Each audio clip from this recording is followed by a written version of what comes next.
So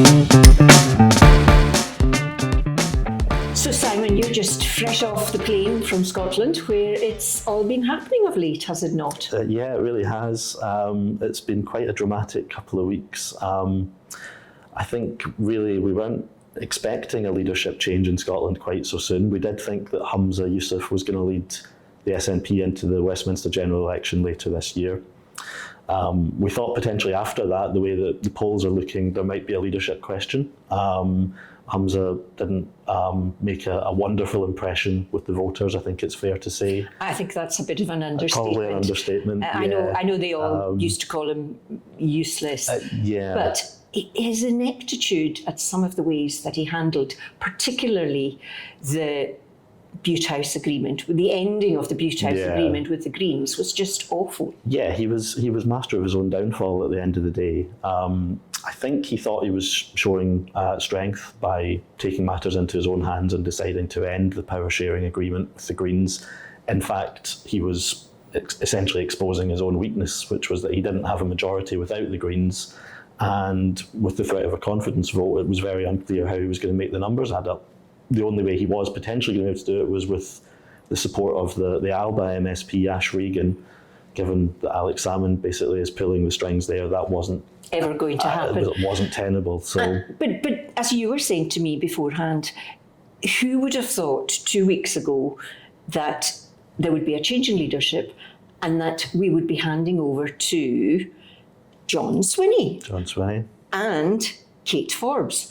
Interestingly, I was reading in the paper this morning, they were referred to as the man from the past and the woman from the 19th century. What are people in Scotland saying? Yeah, I think there's definitely a little bit of that comes through. I think Swinney's reputation is that he's a pretty safe pair of hands. You know, people do know him. You know, he's not a beloved figure, but he's generally regarded as kind of able, steady sort of guy. But he was first leader of the SNP over 20 years ago. And he didn't fare particularly well the first time he was leader. He basically had a string of bad election results and then handed power back to Alex Salmond. He was then part of the government for 16 consecutive years. He was finance secretary, he was deputy first minister, so he's been very much at the forefront of Scottish politics for a long, long time. So he's not a candidate that is well placed to espouse a change message. No. And then Kate Forbes, I mean, she's obviously a bit of a controversial figure because of her views on social issues. Yeah, and I know all about that as someone who was also brought up in the Free Church of Scotland. Yeah, I think my views are probably slightly more progressive than hers. But what I was going to say to you was, it definitely means the end of any relationship with the Greens. They're not going to get support. So how are they going to pass any legislation in the 2 years that are left? Well, Swinney's making a big play of the fact that he has been finance secretary in a minority government before. He's passed budgets with support from all of the opposition parties in the past. He's definitely trying to sort of reach out across the aisles to Scottish Labour and the Scottish Conservatives, maybe even the Lib Dems as well.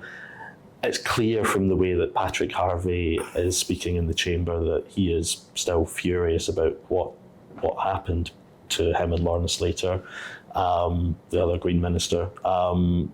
It's also clear that the return of Kate Forbes to government has really upset them as well. Her views on social issues they're anathema to a lot of people in the SNP, but they are especially anathema to a lot of people in the Greens. Yeah. So they can't really look to the Greens for support anymore. So if they're going to get anything through, and maybe they won't really get much through, to be honest, in the next couple of years in terms of legislation.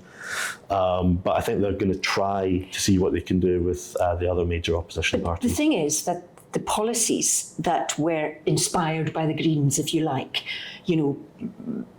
they were never going to go down, or they didn't go down particularly well with the Scottish public. So they were having to abandon lots of policies anyway. Yeah. And yet the Greens were still happy to remain as part of a coalition, if you like, a power sharing agreement. So, where were their principles?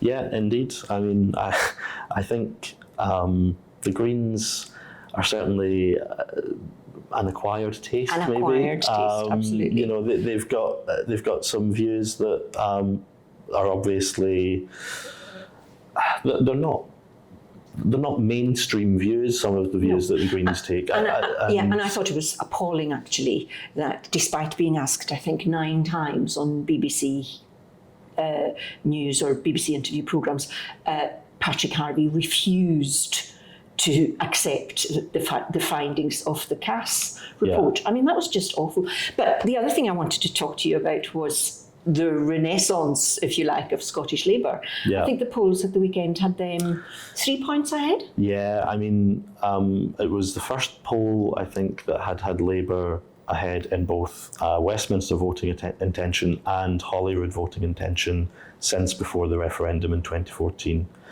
Now, when Anas Sarwar became leader, I think Labour were in 3rd place and they were a distant 3rd at that point. So in I think it's 3 years or so that Anas Sarwar's been leader, there really has been a transformation in Labour's standing. And of course that's going to have an effect on Westminster and Keir Starmer's chances of getting a majority government. I think, what was the latest prediction for Labour seats in Scotland? I think the predictions at the moment are sort of 20, 25 seats, maybe at a minimum, based on if these polls were to play out. I think the issue that actually benefits Labour is that their support is going to be quite concentrated in a lot of the territory that they used to be very strong in. Labour's vote is quite efficiently sort of spread, whereas the SNP, the SNP vote, they're still sort of polling at sort of 30 to 35%, but it's probably 30 to 35% across the country. And so that's not necessarily quite as efficiently spread in terms of turning that into seats. Yeah, and Labour has got some really interesting PPCs in Scotland, not least Douglas Alexander, former cabinet minister, various other. Yeah, I mean, they've got some really quite big hitters. Blair McDougall, who ran the Better Together campaign, Joanna Baxter, who's been very prominent on the Labour NEC, quite a lot of others that really have been in quite senior roles in one form or another in the Scottish political scene. So, indeed, I'm particularly interested, of course, as I come from there, in seeing what happens in Ninilan and Sheer, because it looks very much as if it's going to swing from the SNP to Labour after 20 odd. Well, it's been Angus MacNeil for, I think, since 2001 or 2005. Yeah, and he, of course, is running as an independent, which means it'll split the SNP vote. Yeah. And hopefully Labour probably to the benefit of your friend, my friend Torquil Crichton, former Westminster journalist and a native of the island. So hopefully he'll be a beacon for the Labour result in the rest of the country. I mean, not just Scotland, but the UK. Yeah, it's definitely going to be a very interesting set of results in Scotland. Well, we're pretty obsessed with it, but we think other people should be as well. Yeah, I think so. I think,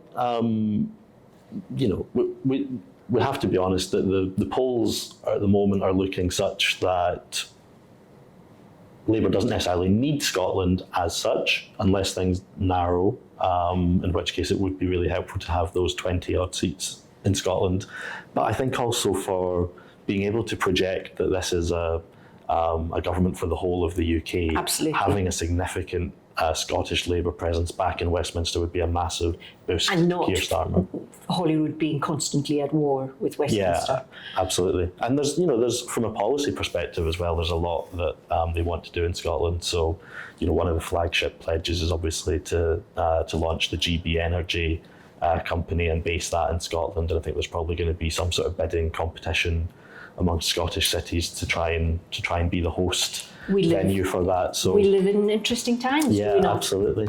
So, as you can see here at H Advisors Cicero, we've got a good Scottish contingent, and if you're interested in engaging with politicians in Scotland, give us a shout. And to that end, actually, we have Anas Sarwar, the Scottish Labour leader, doing an event for us here in June. If you're interested in attending, just let us know.